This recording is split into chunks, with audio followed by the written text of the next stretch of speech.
عايزه اتكلم بقى في موضوع تعبني وقاهرني ومزعلني قوي. ده لو في حد بيحبني فعلا ويحب انه يسمعني ويحب ان هو ابقى انا عنصر فاعل في المجتمع بالنسبه له قدوه. احنا ليه مش بنعذر بعض؟ ليه لما حد ما يكلمكيش او ما يكلمكش يبقى مش عايز يعمل لك مصلحتك او مش عايز يقف جنبك او مش عايز؟ ليه بناخد على خاطرنا بسرعه؟ ليه بقينا نصدر احكام مسبقه على البني ادمين؟ ليه؟ والله العظيم 3 انا هين عليا عيط اقسم بالله. ليه؟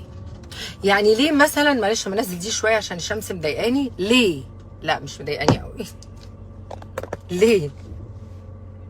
ليه مثلا حد كان موعدك او موعدك انه جاي يزوركم النهارده في البيت وحصل ظرف ما، حصل، انا عايزاكم تشوفوني كويس، يعني حصل ظرف ما، حصل ان اتأخر، غير رأيه وهو على سريره في بيتهم، جاله تليفون نكد عليه عيشته فبقى مش عايز يشوفك او يشوفك او يجيلكوا البيت او تقابلوه وهو بالحالة دي.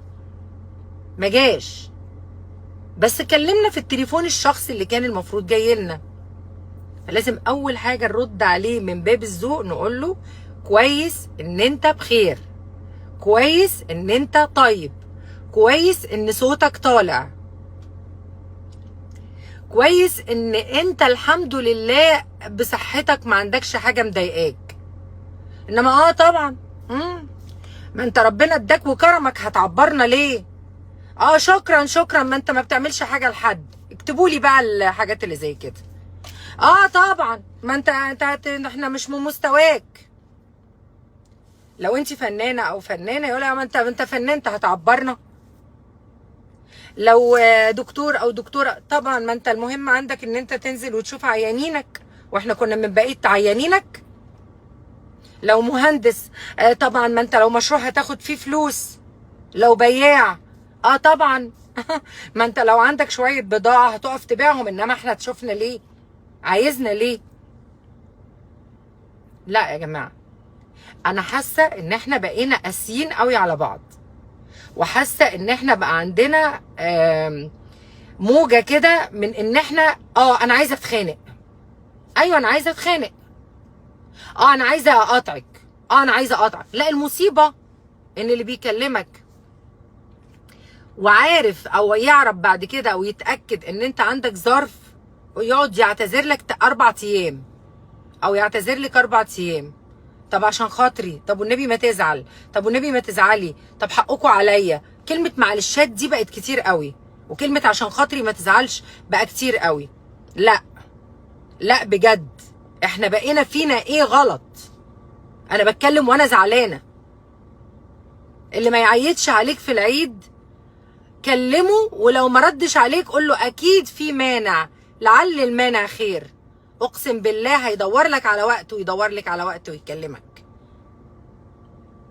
ما تخليش الرساله اللي بتجيلك اسطمبه اضحى مبارك، عيد سعيد. انا النهارده ناس بعاد عني بيكلموني يقولوا لي مختفيه فين. عادي، بس مش عادي العادي، لا العادي من جوه بسطوني قوي، بسطوني.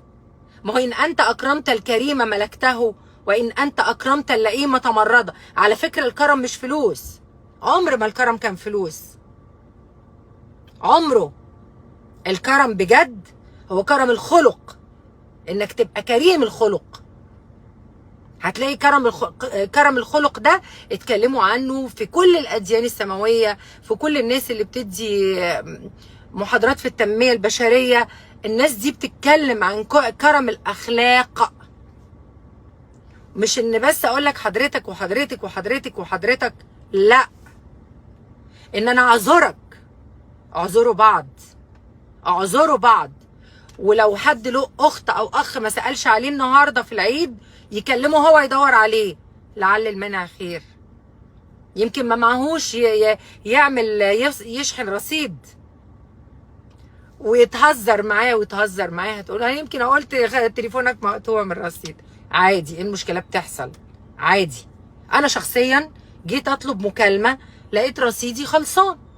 انا عامله باقه كده نت وباقه المكالمات، فكلمت كام مكالمه دولي فضاعت ضاع الرصيد، فكسلت بقى، ما عنديش حاجات مهمه. بس في كام حد زعل مني كده ان انا يعني ما بتكلمش وما بسالش. يا جماعه ليه تاني ما بقيناش نعذر بعض؟ ليه؟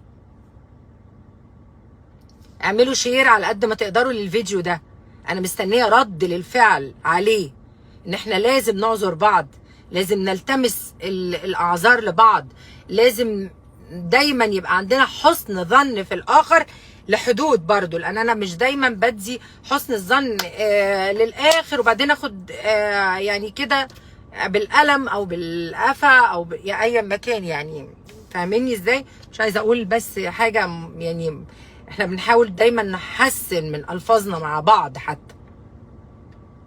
والله العظيم لولا اني بحبكم فعلا كجمهور وكناس وكحبايبي، وبحس ان انا فعلا ساعات ببقى مؤثره معاكم، انا كمان عايزاكم تبقوا مؤثرين اكتر مني، لازم تبقوا مؤثرين اكتر مني.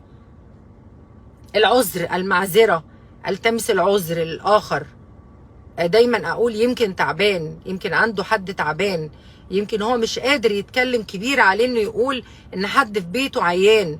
يا جماعه صدقوني احنا اخلاقنا لو مشينا باننا نلتمس العذر لبعض، اللي وقع في الشارع هنسنده، اللي عربيته اتخبطت هننزل نجري عليه ليكون عنده اصابه. احنا طول عمرنا عندنا شهامه وعندنا مجدعه وعندنا حب ده لا يباع ولا يشترى ولا يوهب ولا يتشح، ما حدش تقدر تشحتني شويه حب، ما فيش. صدقوني لو مشيتوا بالمبدأ اللي بقول لكم عليه ده، صدقوني والله العظيم ثلاثة عمرنا ما هيحصل ما بيننا خلافات توصل للسنين او بالسنين. يعني الحمد لله ان بقى فيه شويه، يعني بقاش فيه مثلا في علم الجريمه القديم الحاجات اللي يعني كانت بتحصل الاول، ان حد يموت حد عشان مش عارف ايه، مفيش كده يعني. في بعض الحالات الفرديه اللي بتحصل، اعتقد انها فرديه وهتفضل فرديه طول ما الناس بخير وطول ما الشعب بخير وطول ما احنا كلنا حاطين ايدينا في ايدين بعض. انا بحبكم جدا والله العظيم، نلتمس الاعذار لبعض هنبقى حلوين قوي، لان احنا حلوين قوي طول عمرنا من جوه ومن بره.